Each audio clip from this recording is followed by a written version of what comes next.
ప్రభువైన యేసుక్రీస్తు నామములో మీ అందరికీ కూడా నా వందనాలు తెలియజేస్తున్నాను. మీరందరూ కూడా నిజమే ఇందాక అచ్యుతరావు గారు చెప్పినట్లు శ్రద్ధగా వినండి. ఎందుకంటే ఇక్కడ ఒక మాట ఉంటుంది అనమాట. నెహెమ్యా గ్రంథము 8వ అధ్యాయము 3వ వచనం చదివి తర్వాత 13వ వచనం చదువుకుందాం. 3వ వచనం చదివి, నీటి గుమ్మము ఎదుటనున్న మైదానంలో ఉదయం మొదలుకొని మధ్యాహ్నము వరకు నిలుచున్న ఆ స్త్రీ పురుషులకును తెలివితో వినగల వారికి అందరికి చదివి వినిపించుచు వచ్చాను. ఆ జనులందరూ ధర్మశాస్త్ర గ్రంథమును శ్రద్ధతో వినిరి. అంతవరకండి. ఇక్కడ ఏంటంట, ఎలా ఉన్నారు? తాపీగా కూర్చోనా ఏం చేస్తున్నారంట? అందరూ జనులందరూ ఏం చేస్తున్నారంట?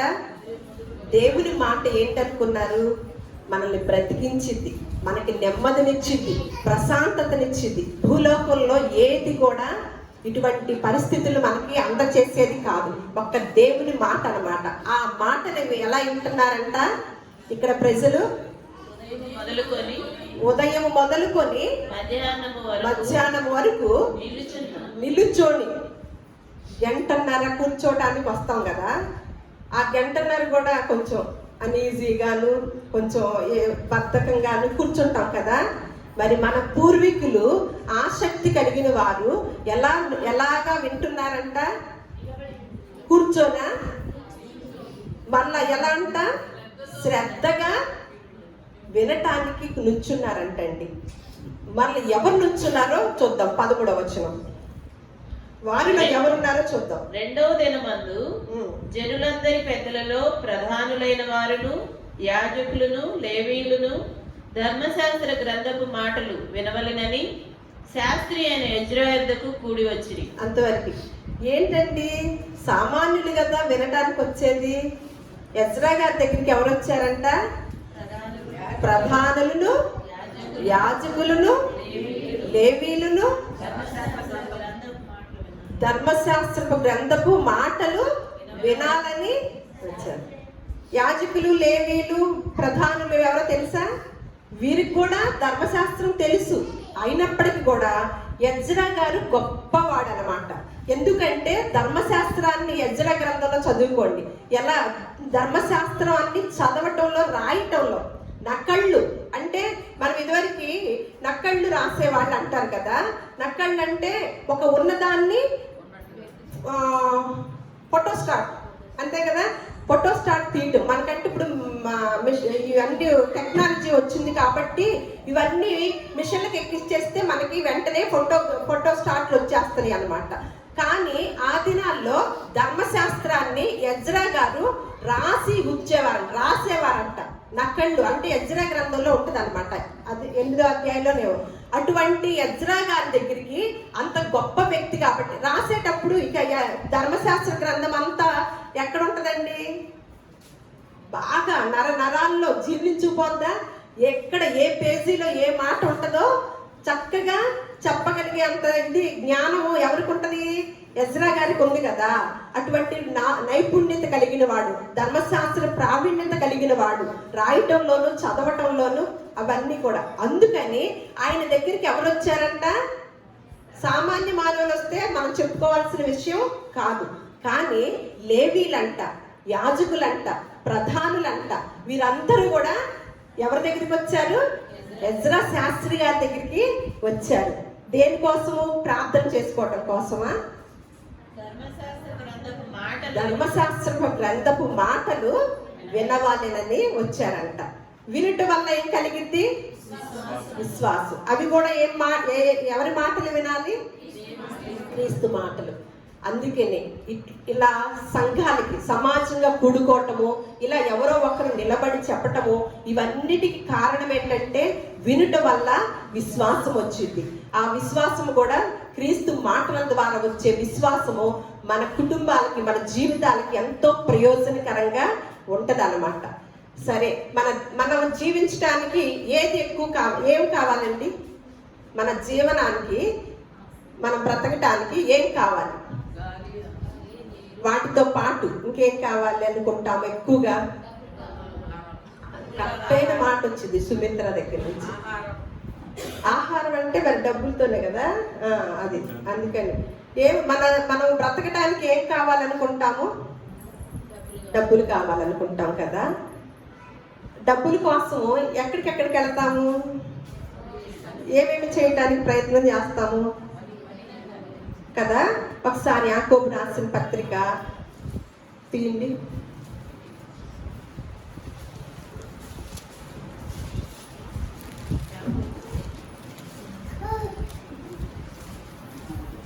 నాలుగో అధ్యాయము 13వ వచనం ఒకటి చదువుతాం.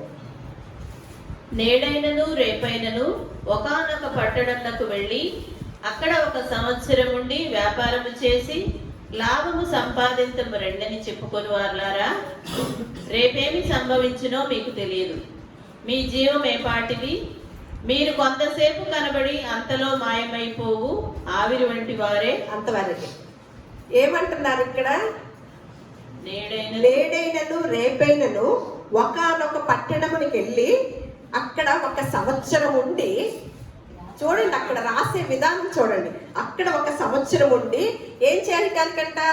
వ్యాపారం చేసి లాభము సంపాదించుకొని వారలారా. ఆలోచిస్తున్నారే, సంవత్సరంకి ఆలోచన చేస్తున్నారు. ఇక్కడ దేవుడు ఏం చెప్తున్నాడు? రేపు సంగతే తెలియదు మీకు. ఒకానొక పట్టణానికి వెళ్ళి వ్యాపారం చేసి లాభం సంపాదించుకోవాలంటే సంవత్సరానికంట. రేపే తెలియదు కదా మనకి.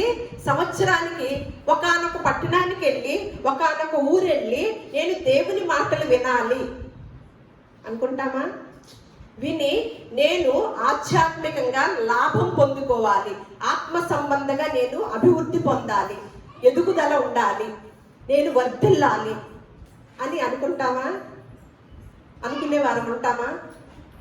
నేను ఒకానొక పట్టణానికి వెళ్ళి ఎక్కడైతే బాగా దేవుని యొక్క మాట చెప్తున్నారు అక్కడికి వెళ్ళి అవి పొందుకొని అవి విని ధర్మశాస్త్ర గ్రంథంలోని మాటలు విని నేను ఆధ్యాత్మికంగా అభివృద్ధి చెందాలి, వర్ధిల్లాలి, నేను ఎదగాలి, నేను లాభాన్ని పొందుకోవాలి ఆత్మ సంబంధంగా అని మనలో ఎవరికైనా ఆలోచన వచ్చిద్దా?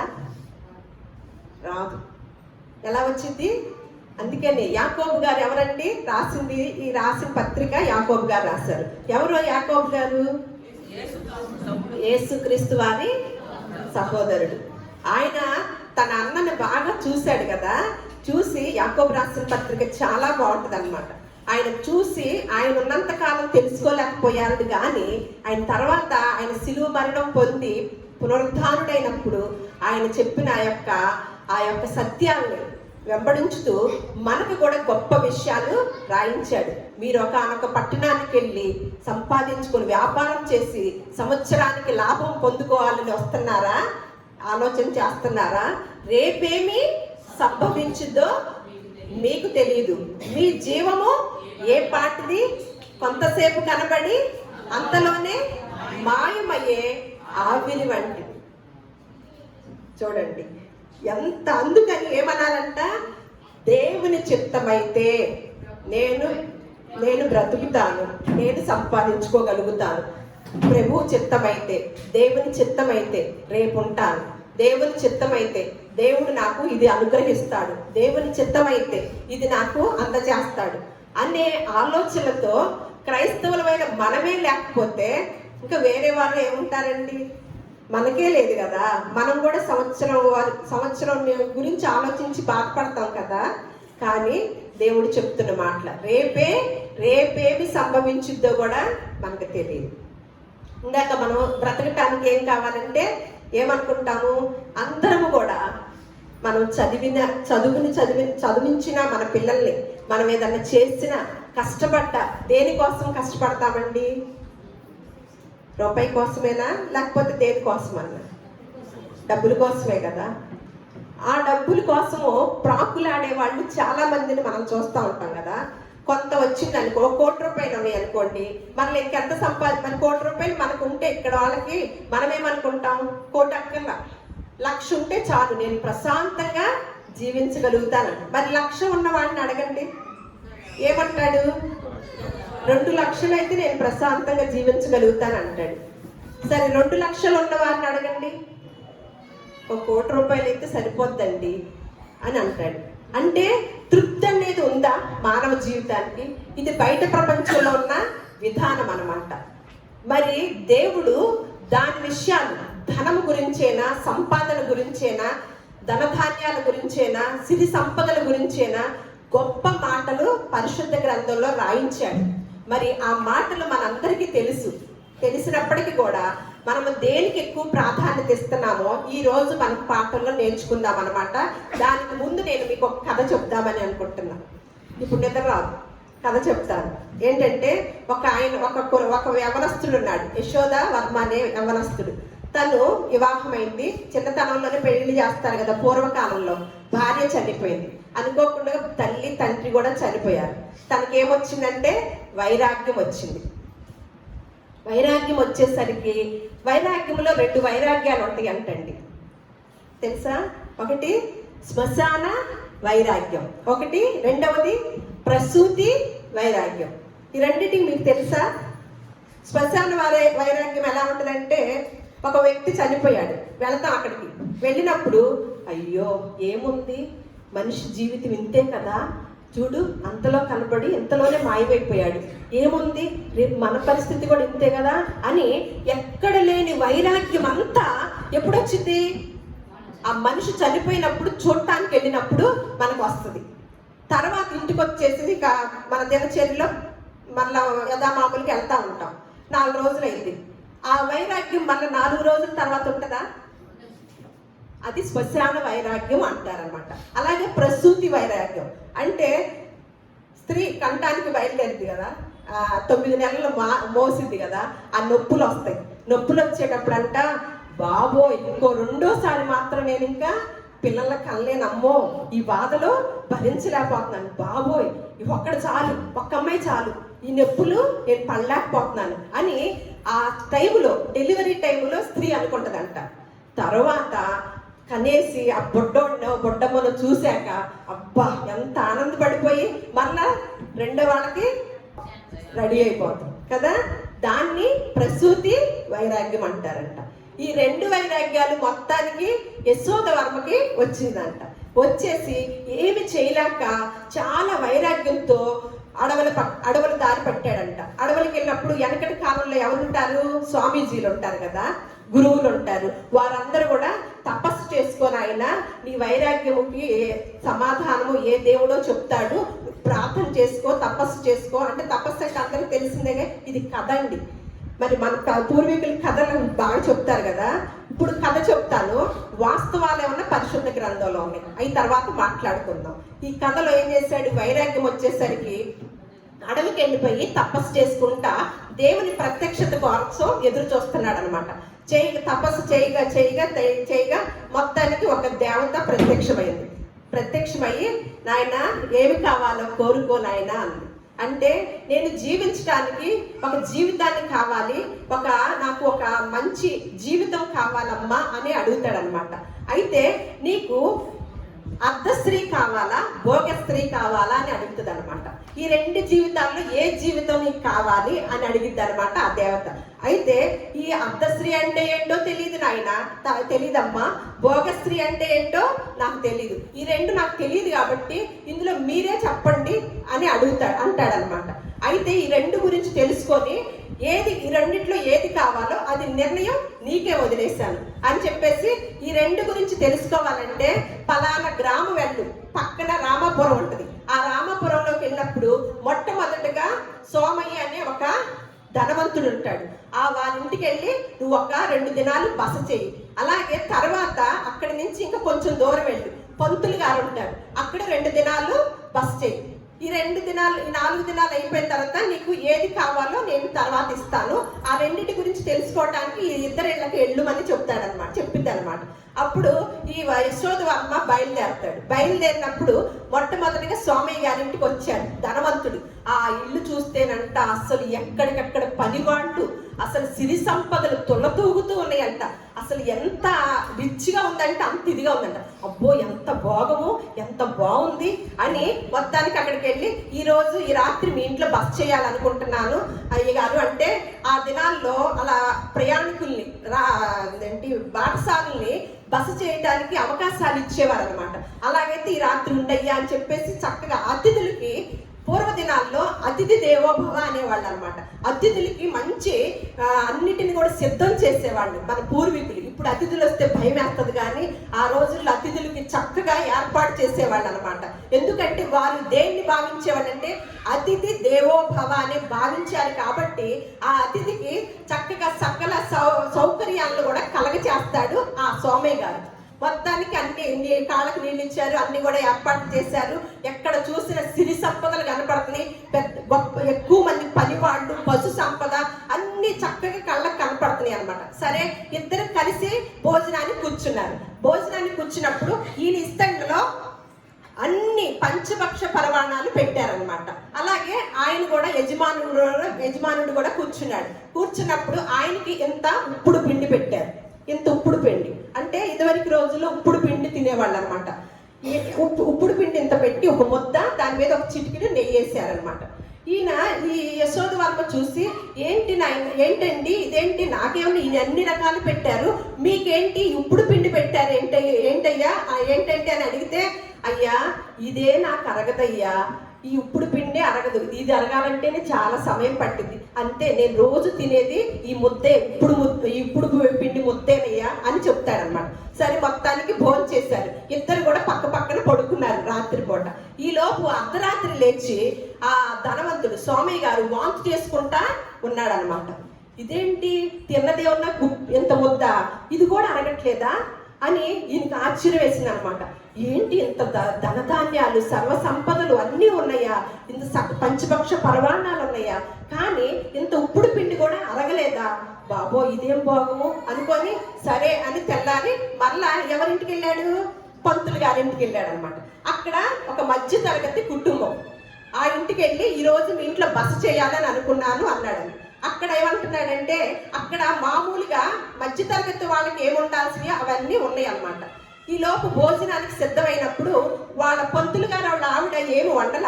ఈ లోపు ఒక్కొక్కళ్ళు వస్తున్నారు. ఒకళ్ళు ఏమైనా మామిడి పళ్ళు తీసుకొచ్చారు, ఒకళ్ళు ఏమైనా అరటి పళ్ళు తీసుకొచ్చారు, ఒకళ్ళు బెల్లం తీసుకొచ్చారు, ఒకళ్ళు పాలు తీసుకొచ్చారు, ఒకళ్ళు పెరుగు తీసుకొచ్చారు.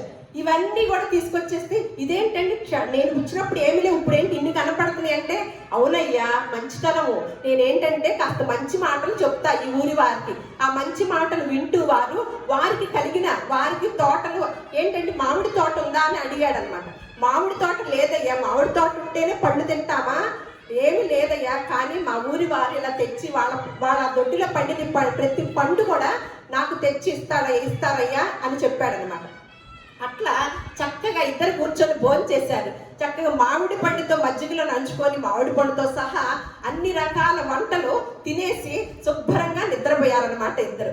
అప్పుడు ఇక తిరిగి ప్రయాణం మొదలెట్టాడు. మళ్ళా తిరిగి అమ్మవారి దగ్గర, ఆ దేవత దగ్గరికి వచ్చాడు. అమ్మా, నాకు ఆ భోగము వద్దు. అర్ధస్త్రీ అంటే ధనం అనమాట, అర్థము అంటే ధనము. అలాగే భోగశ్రీ అంటే మనకున్నా లేకపోయినా ఉన్న అన్నీ కూడా అనుకూలమయ్యి, ఆ పంతులు గారికి ఏమైనా ఉన్నాయా, లేవు. కానీ ఏం చేస్తున్నాడు, అన్నీ తిన్నాడు అనమాట. అన్ని తిన్నాడు, చక్కగా అరిగిపోయింది. ఇక్కడ సోమయ్య గారికి ధనవంతుడు కదా, అన్నీ ఉన్నాయి, కానీ ఏం తింటున్నాడు, పంతులు గారికి తోటలు లేవు, కానీ ఏమవుతుంది, మంచి మనసు ఉంది అక్కడ, మంచి మాటలు చెప్పే ఆ జ్ఞానం ఉంది. ఆ మంచి మాటలు ఊరి వాళ్ళందరికీ పంచుతున్నాడు అనమాట.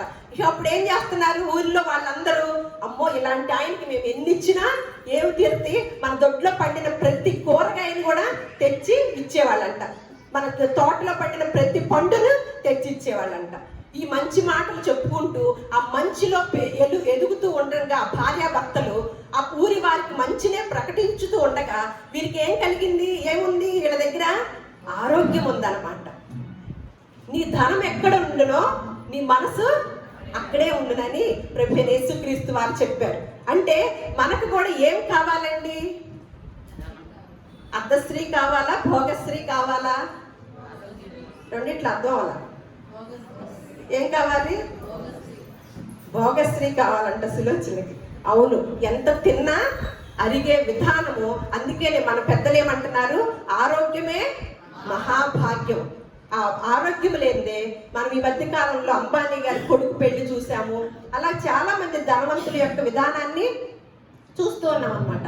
ఈ మాటకి బైబిల్ గ్రంథంలో ఏమి రాస్తుందో చూద్దాం. ఈ కథ నేను బయట చూశాను, చదివాను. కానీ బైబిల్ గ్రంథంలో వెంటనే ఈ కథ వినగానే నాకు బైబిల్ గ్రంథంలో ఉన్న స్పష్టంగా మాటలు, అవే మాటలు ఇక్కడ ఉండటం చూసి ఆశ్చర్యపోయాను అనమాట. యోబు గ్రంథము ఒకసారి 20వ అధ్యాయము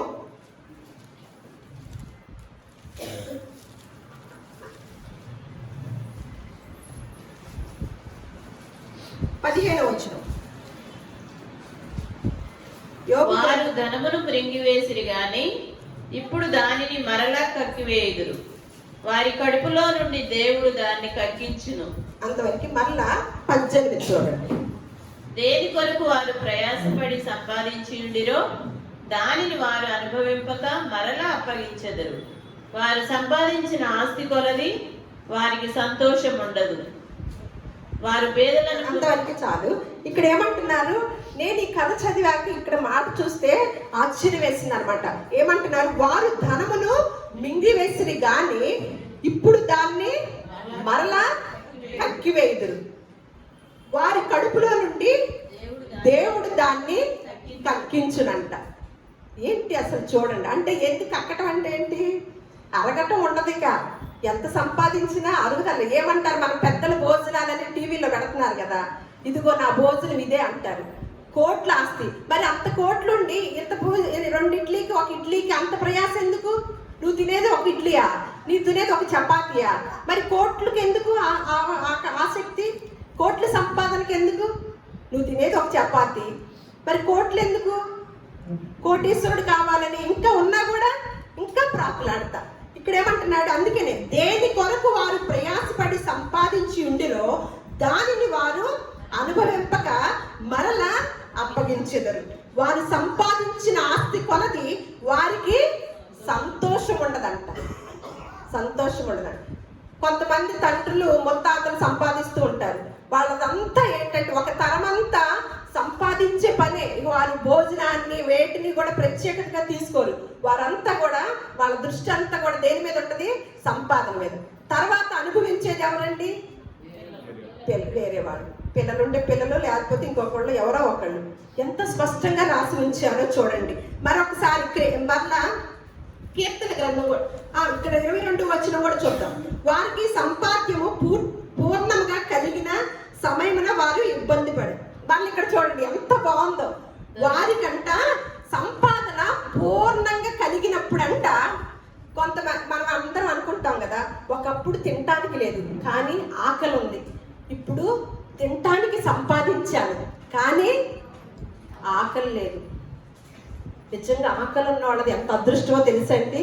ఈరోజు మనం గొప్పవారమో అనిల్ అంబానీ లాంటి వారు గొప్పవారో తెలుసుకొని వెళదాం అనమాట. ఇంకొక వ్యక్తి గురించి కూడా నేను చెప్పి ముగిస్తాను. ఎవరంటే యాపిల్ కంపెనీ అధినేత గురించి కూడా మనం చెప్పుకుందాము.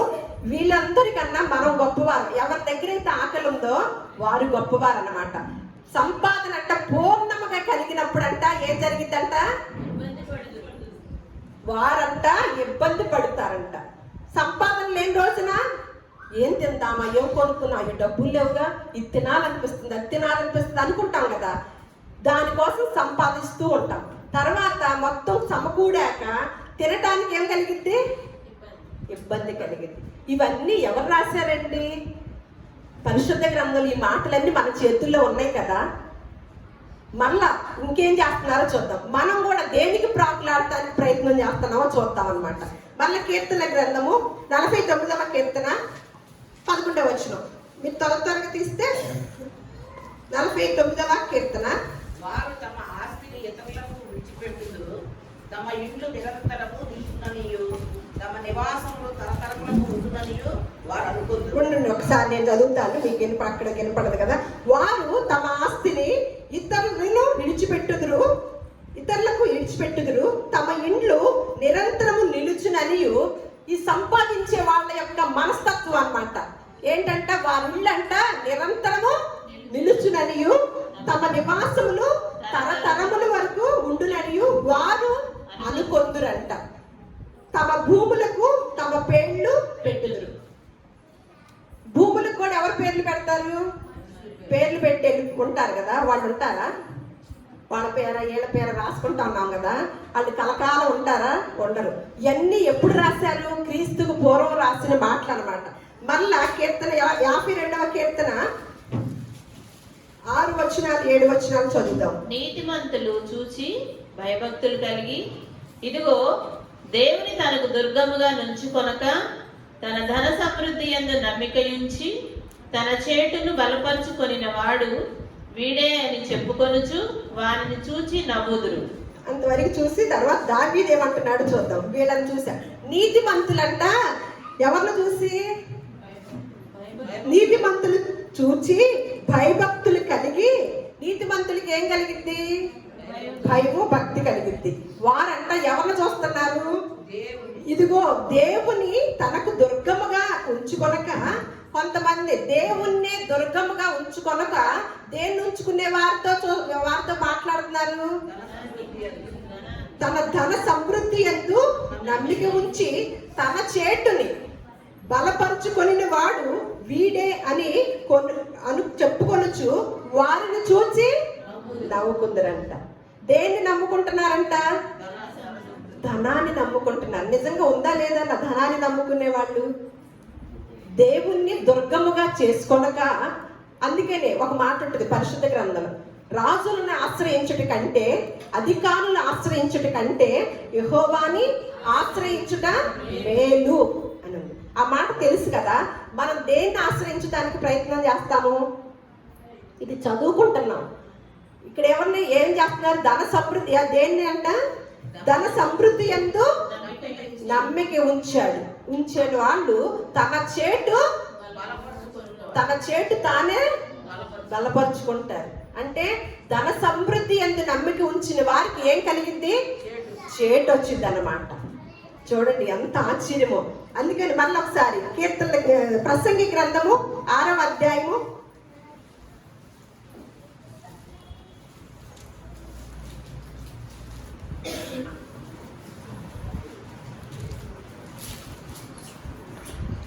6వ అధ్యాయాన్ని చూసే ముందు ఎవరు రాశారండి ఇది గ్రంథము?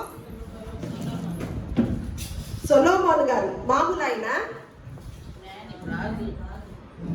రాజుతో పాటు ఏమేమి ఉన్నాయి ఒకసారి ఆయన గురించి తెలుసుకొని, ఈయన కూడా ధనవంతుడే కదా.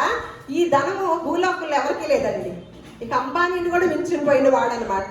ఈ ధనవంతుడు చెప్తున్న మాటలు ఏమనంటే, నేను 2వ అధ్యాయం 4వ వచనం, నేను గొప్ప పనులు చేయి బూనుకొంటిని, నా కొరకు ఇండ్లు కట్టించుకొంటిని, ద్రాక్ష తోటలు నాటించుకొంటిని, నా కొరకు తోటలను శృంగార వనములను వేయించుకొని వాటిలో సకల విధములైన ఫల వృక్షములను నాటించి తిని, వృక్షముల నారుమళ్లకు నీరు పారుటకై నేను చెరువులను త్రవ్వించుకొంటిని, పనివారిని పనికత్తెలను సంపాదించుకొంటిని, నా ఇంట పుట్టిన దాసులు నాకుండిరి, యెరూషలేమునందు నాకు ముందుండిన వారందరికంటే ఎక్కువగా పశువుల మందలను గొర్రె మేకల మందలను బహు విస్తారముగా సంపాదించుకొంటిని, నా కొరకు నేను వెండి బంగారములను రాజులు సంపాదించు సంపదను ఆయా దేశములలో దొరుకు సంపదను, ఇక్కడ దేశంలోది కాకుండా ఎక్కడ తెచ్చేస్తున్నాడంట?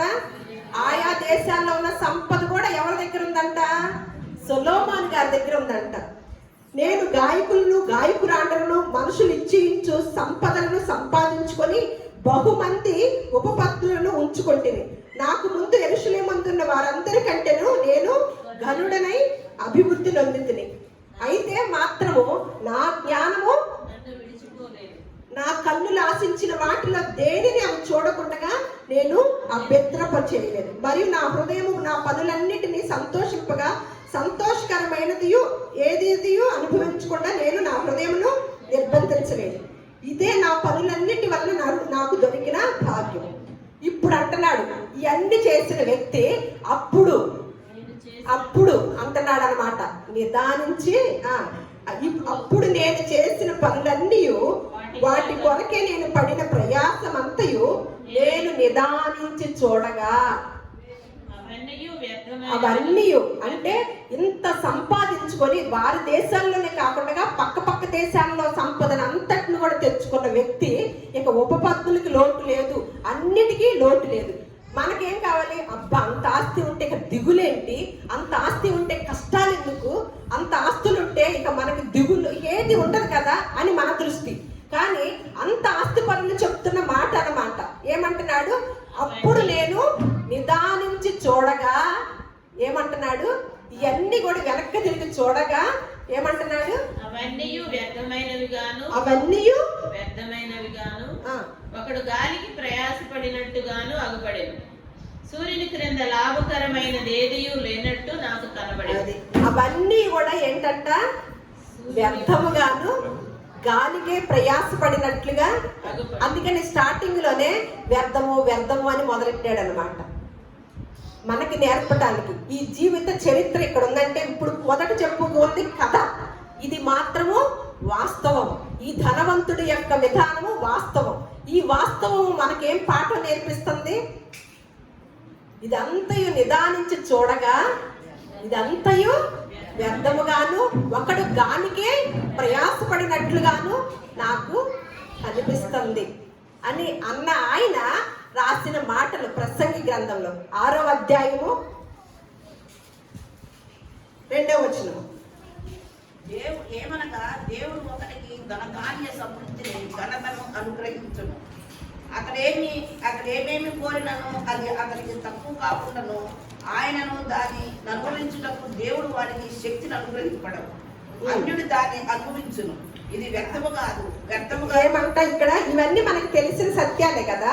దేవుడంట ఒకరికి ధనధాన్య సమృద్ధిని ఘనతను అనుగ్రహించును. అతడేమి కోరినను అది అతనికి తక్కువ కాకుండా అయినను దాన్ని అనుభవించుటకు దేవుడు వానికి శక్తినివ్వడంట. ఏది కావాలి మనకి? బాబోయ్, చూడటానికి కావాలా సంపద? కడుపు నిండా తినటానికి కావాలా? కడుపు నిండా తిని అనుభవించడానికి కావాలా? కళ్ళార చూడటానికి కావాలా? ఒకటికంట ధనధాన్య సమృద్ధిని ఘనతను వాడేది కోరినప్పటికీ అన్ని తక్కువ కాకుండా ఇస్తూ ఉంటాడంట. కానీ దాన్ని అనుభవించడానికి శక్తిని. మరి ఈ అర్థశ్రీ కావాలా? ఇప్పుడు మనం తేల్చుకొని వెళ్దాం చివరిలో. మళ్ళా 6వ అధ్యాయమే 7వ వచనం కూడా చూద్దాం. మనుషుల ప్రయాసమంతయు వారి నోటికే కదా. అంతవరకే. తర్వాత కింద ఒక మాట ఉంటది కదా, అయినను వారి మనస్సు సంతృప్తి అది అంతవరకు చాలు. మళ్ళా 8వ అధ్యాయం ప్రసంగి 15వ వచనం. 8వ అధ్యాయం 15వ వచనం పెద్దగా మైక్ దగ్గర. అన్నపానములు పుచ్చుకొని సంతోషించుట కంటే మనుషులకు లాభకరమైనది ఒకటియూ లేదు కనుక నేను సంతోషమును పొగడితిని. బ్రతికి కష్టపడవలనని దేవుడు వారికి నియమించిన కాలమంతయు ఇదియే వారికి తోడుగానున్నది. ఇంతవరకేనంట. చివరికి ఏమంటున్నాడు? అన్నపానములు పుచ్చుకొని సంతోషించుట కంటే మనుషులకి లాభకరమైనది ఏదియో లేదండి. మనకు లాభం ఏంటి? అయ్యో, అంబానీ గురించి అంతా చెప్తుంటే టీవీలో, అసలు ఆడి పెళ్లి గురించి చెప్తుంటే వాళ్ళ అబ్బాయి పెళ్లి గురించి, వాళ్ళ వంటకాల గురించి, దాని వెనక బాధ కనపడదు ఎవరికి మనం చూసేటప్పుడు. ఆ పిల్లాడు ఏం చెప్తున్నాడంటే, పెళ్ళయ్యే పిల్లాడు, నేను ఏసీలో పడుకోలేను, నేను ఫ్యాన్ గాలి కింద కూడా పడుకోలేను, నేను ఏది తినలేను, నేను చాలా అనారోగ్యంతో ఉన్నా, ఆయాసపడుతున్నా, ఎంత కష్టపడుతున్నానో. మనకేది కనపడిద్దండి? వాళ్ళ ఆర్భాటాలు. అమ్మో, ఎంత ఖర్చు పెట్టారా, ఎన్ని రకాల వంటలు చేస్తే మాత్రము ఒక్క రకం కూడా ఆ పెళ్లి కొడుకు తినలేడు. ఇక్కడ దేవుడు ఏం చెప్తున్నాడు? ఒకడికి అన్నపానములు పుచ్చుకొని సంతోషించుట కంటే మనుషులకి లాభకరమైనది ఏది ఒకటి కూడా లేదంట. కనుక నేను సంతోషమును పొగిడితిని. బ్రతికి కష్టపడి వల్లని దేవుడు వారికి నియమించిన కాలమంతయు ఇదే వారికి తోడు. మనకి బాగోపోయిన షుగర్ వచ్చిన ఏదన్నా ఏమంటారు? వాకింగ్ చేయండి, కాస్త కష్టపడండి అంటారు. డాక్టర్ల దగ్గరికి వెళ్తే ఇదే కదా వింటాము. ఇక్కడ ఏమంటున్నారు? బ్రతికి కష్టపడవలనని దేవుడు వారికి నియమించిన కాలమంతయు ఇదియే వారికి తోడుగా మళ్ళీ ఒకసారి ప్రసంగి గ్రంథము అక్కడ మనం తీయక్కలేదు. ఆయన సెలవు లేకుండా ఎవరును భోజనం చేసి అరిగించుకోలేరు. మనం భోజనం చేసి అరగాలన్నా కూడా ఇప్పుడే అవయవాల గురించి కొన్ని అవయవాల గురించి నేర్చుకుంటున్నాం కదా. కన్ను, ముక్కు, చెవి దగ్గరికి అరుగుదల దగ్గరికి వస్తే తెలుస్తుంది అనమాట. ఎంత బిర్యానీ తినేసి పడుకుంటామండి రాత్రిపూట. ఆ బిర్యానీ ఎలా అరిగిద్దా అని ఒక్కసారి ఆలోచిస్తామా? ఆలోచించం. దేవుడు ఏమంటున్నాడంటే ఆయన సెలవు లేకుండా మీరు ఏది తిన్నప్పటికీ కూడా మీకు అరగదు. కానీ దాని గురించి మనం ఆలోచిస్తామా? నా శరీరం నాదే చేసుకుంటుందిలే, అరిగితే రేపు పొద్దున తిందాం, అరగకపోతే గ్యాస్ పెట్టేసుకుందాం. ఇది తప్ప దేవుడు నేను ఇంత తిని పడుకుంటే ఎలా అరగతేసి తెల్లారే పట్టికి ఆకలేసేటట్లుగా చేస్తున్నాడు, నాకు అదృష్టాన్ని ఇస్తున్నాడు, నాకు అవకాశాన్ని ఇస్తున్నాడు అని ఎవరన్నా ఆలోచిస్తామా?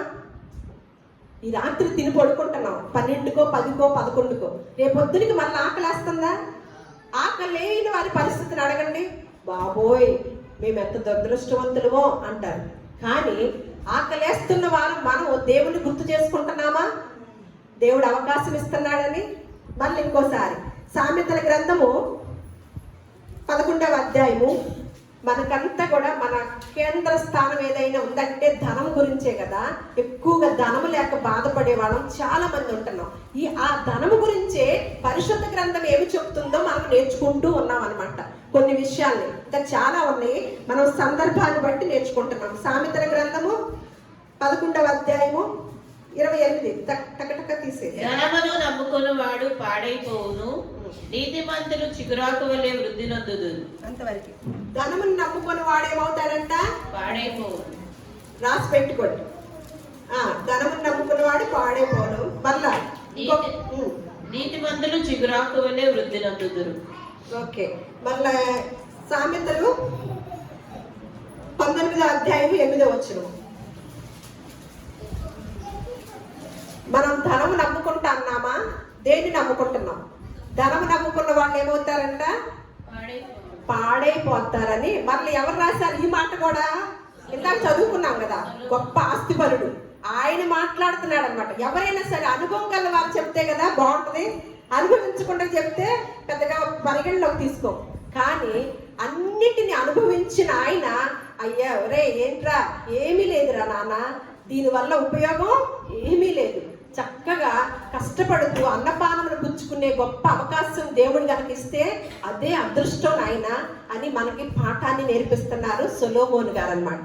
ఇక్కడ బుద్ధి సంపాదించుకునేవాడు తన ప్రాణములకు ఉపకారి, వివేచనను లక్ష్యము చేయవాడు మేలు పొందును. కూట సాక్షి. అంతవరకే చాలు. మళ్ళా సామెతలు 23వ అధ్యాయము 4వ వచనము. సామెతల గ్రంథం. ఐశ్వర్యము పొంద ప్రయాసపడకుము, నీకు అట్టి అభిప్రాయము కలిగినను దాన్ని విడిచిపెట్టుము. నీవు దాని మీద దృష్టి నిలిపిన తోడనే అది లేకపోవును, నిత్యముగా అది రెక్కలు ధరించి ఎగిరిపోవును. పక్షిరాజు ఆకాశమునకు ఎగిరిపోవునట్లు అది ఎగిరిపోవు. ఎవరికన్నా దేని మీద పెడుతున్నారండి మనసు? ఇది ధనం మీదే అని ఉంది. ధనమే కాదు, ఇక్కడ ఏదైనా రాసుకోవచ్చు అనమాట. ఏమనంటే ఐశ్వర్యము పొంద ప్రయాసపడకము, నీకు అట్టి అభిప్రాయము గనక కలిగిన దాన్ని విడిచిపెట్టము. కలిగిందా దాన్ని ఏం చేయాలంట? ఐశ్వర్యము పొంద ప్రయాసపడకము, నీకు అట్టి అభిప్రాయం కలిగిందా దాన్ని. ఎందుకంటే నీవు దాని మీద దృష్టి నిలిపిన తోడనే అది లేకపోవును, నిత్యముగా ఆ మాట అనేసి ఉన్నాడా? అది నీవు దృష్టి కనుక దాని మీద ఉన్నప్పుడు అది లేకపోవును అని చెప్పేసి వదిలేయాలి కదా. మళ్ళా వివరిస్తున్నాడు చూడండి, ఏమంటున్నాడు? నిత్యముగా అది రెక్కలు ధరించి ఎగిరిపోవును, పక్షిరాజు ఆకాశమునకు ఎగిరిపోవునట్లుగా ఎగిరిపోవును. ఏంటది? ఐశ్వర్యం పొంద ప్రయాసపడే వారి విషయంలో ఎలా ఎగిరిపోద్దంట? పక్షిరాజు ఆకాశానికి ఎగిరినట్లుగా ఎగిరిపోతుందంట. ఇక్కడ ఒకసారి యాకోబు రాసిన పత్రిక 1వ అధ్యాయము 10వ వచనము 11వ వచనము. చాలా ఉన్నాయి ధనము గురించి, చాలా రాశారనమాట. ఎందుకంటే మానవులు అందరము మన యొక్క దృష్టి అంతా కూడా సంపాదన, ధనం మీదే ఎక్కువ ఆధారపడతాం నేర్చుకున్నాం కాబట్టి వాటి గురించి ఎక్కువగా రాశారు పరిశుద్ధ గ్రంథంలో. యాకోబు రాసిన ఏలయనగా ఇతడు గడ్డి పువ్వు వలె గతించిపోవును, సూర్యుడు ఉదయించి వడగాలి కొట్టి గడ్డిని మార్చివేయగా దాని పువ్వు రాలును, దాని స్వరూప సౌందర్యమును నశించును. అలాగే ధనవంతుడును తన ప్రయత్నములలో వాడిపోవును. ధనవంతుడిని ఎవరితో పోల్చాడండి? గడ్డి పువ్వు. గడ్డి పువ్వుతో పోల్చాడు. మనకేం కావాలి? ధనవంతుడు అంత ప్రయత్నాలు అన్నింటిలో ఏమైపోతాడంట? గడ్డి పువ్వు ఎలా వాడిపోద్దో వాడు కూడా అలా వాడిపోదు. మళ్ళీ 5వ అధ్యాయం కూడా చూద్దాం. 5వ అధ్యాయం 1వ వచనం నుంచి 2-3 ఇదిగో ధనవంతులారా, ఇదిగో ధనవంతులారా, మీ మీదకు వచ్చేడు ఉపద్రవములను గూర్చి ప్రలాపించి ఏడువుడి. మీ ధనము చెడిపోయిను, మీ వస్త్రములు చిమ్మటలు కొట్టిన వాయను, మీ బంగారమును మీ వెండియు తుప్పు పట్టినవి. వాటి తుప్పు మీ మీద సాక్ష్యముగా ఉండి అగ్ని వలె మీ శరీరములను తినివేయును. అంత్య దినముల యందు ధనము కూర్చుకొంటిరి. ఇదిగో మీ చేతులు. అంతవరకే. అంత్య దినములందు ధనము కూర్చుకున్న వారికి ఏమవుతుందంట? ఎంత వివరంగా రాస్తున్నారో చూడండి. అంత్య దినాల్లోనే ఉన్నామా? వేటి మీద ఉంటుంది మా మనసంతా? అలాగే ఏప్రిల్కి రాసిన పత్రిక 13వ అధ్యాయము 5వ వచనం. ధనాపేక్ష లేని వారై మీకు కలిగిన వాటితో తృప్తి పొంది ఉండుడి. అంతవరకే. ఏంటంట? ధనాపేక్ష లేని వారై కలిగిన వాటిలో తృప్తి పొంది ఉండాలంట. మళ్ళా 1 తిమోతికి రాసిన పత్రిక 6వ అధ్యాయం కూడా చూద్దాం.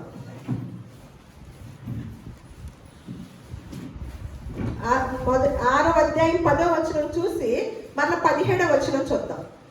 1 తిమోతికి రాసిన పత్రిక. ఎందుకనగా ధనాపేక్ష సమస్తమైన కీడులకు మూలము. కొందరు దాన్ని ఆశించి విశ్వాసము నుండి తొలగిపోయి నానా బాధలతో తప్పులు తామే పొడుచుకొనిరి. 11 కూడా చదవండి, బాగుంటుంది. దైవజనుడా, నీవైతే వీటిని విసర్జించి నీతిని, భక్తిని, విశ్వాసమును, ప్రేమను, ఓర్పును, సాత్వికమును సంపాదించుకొనుటకు ప్రయాసపడుము. విశ్వాస సంబంధమే. అంతవరకే చూద్దాం. ఇక్కడ ఏమంటున్నాడు? ఎందుకనగా ఇవన్నీ చెప్పారు కదా. ఎందుకనగా ధనాపేక్ష సమస్త కీడులకు మూలము. కొందరు ఆశించి ఏం చేశారంట? దాన్ని ఆశించి విశ్వాసం నుండి తొలగిపోయారు. మరలా యాకోబు రాసిన పత్రికలో ఉంటుంది, కొంతమంది అయితే యుద్ధాలే చేసుకున్నారని. అందుకని అదే నానా బాధలతో తమ్ముని తామే పొడుచుకున్నారంట. దేనికోసం? ధనం కోసం. ఇక్కడ దైవజనుల గురించి కూడా చెప్తున్నారు అనమాట. మరి దీన్ని తప్పించడం ఎందుకు?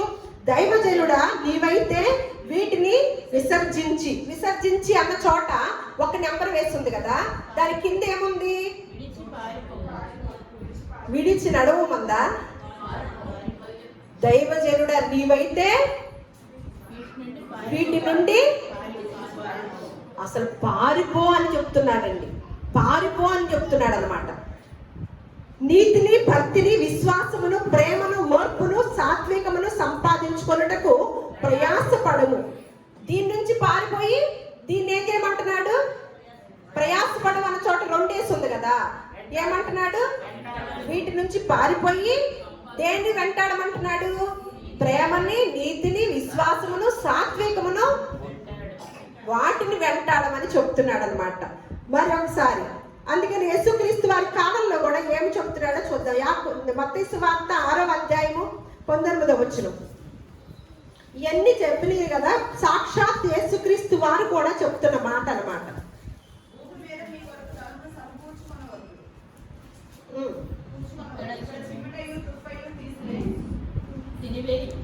భూమి మీద మీ కొరకు ధనమును కూర్చుకొనవద్దు.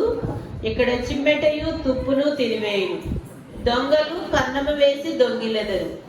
పరలోకమందు మీ కొరకు ధనమును కూర్చుకొనుడి. అచ్చట చిమ్మెట అయినను తుప్పైనను దాని తినివేయదు, దొంగలు కన్నము వేసి దొంగిలరు. నీ ధనం ఎక్కడ నుండునో అక్కడనే నీ హృదయం ఉండును. దేహమునకు దీపము కన్నే కనుక ఇక్కడికి రండి, 24కి రండి. అందువలన నేను మీతో చెప్పినదేమనగా, ఎవడును ఇద్దరు యజమానులకి దాసుడుగా ఉండడు. అతడు ఒకని ద్వేషించి ఒకని ప్రేమించును, లేదా ఒకని పక్షముగా నుండి ఒకని తృణీకరించును. మీరు దేవునికిని సిరికిని దాసులుగా నుండనేరరు. అందువలన అంతే సాక్షాత్ యేసుక్రీస్తు వారు ఏం చెప్తున్నారు? ఎవడును ఇద్దరు యజమానులకి దాసులుగా ఉండనేరడు. అతడు ఒకరిని ద్వేషించి ఒకరిని ప్రేమించును, లేదా ఒకరిని పక్షముగా నుండి ఒకరిని తృణీకి. మీరు దేవునికిని సిరికిని దాసులుగా ఉండటానికి కుదరదు. ఉంటే దేవుడైనా ఉండాలి, లేదంటే సిరైనా ఉండాలి. ఎంత తేల్చి చెప్పాడు. అందుకని ఎవరిని ఆశ్రయించాలో చూద్దాం. కీర్తనల గ్రంథము 91వ కీర్తన 1-2 వచనాలు. మహోన్నతుని చాటున నివసించువాడే సర్వశక్తునికి నీడను విశ్రమించువాడు. ఆయనే నాకు ఆశ్రయము, నా కోట, నేను నమ్ముకున్న నా దేవుడని నేను యెహోవాను గురించి చెప్పుచున్నాను. అంతవరకే. ఇక్కడ దావీదు గారు ఏమంటున్నాడు? ఆయనే నాకు ఆశ్రయము, నా కోట, నేను నమ్ముకొను నా దేవుడని నేను యెహోవాను గురించి చెప్పుచున్నాను. అలాగే మళ్ళీ ఒకసారి 15వ అధ్యాయం సామెతలు 16వ వచనం.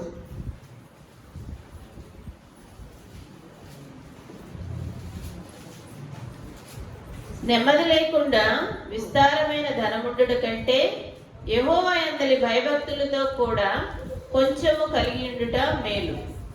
ఏంటంట? నెమ్మది లేకుండా విస్తారమైన ధనముండుట కంటే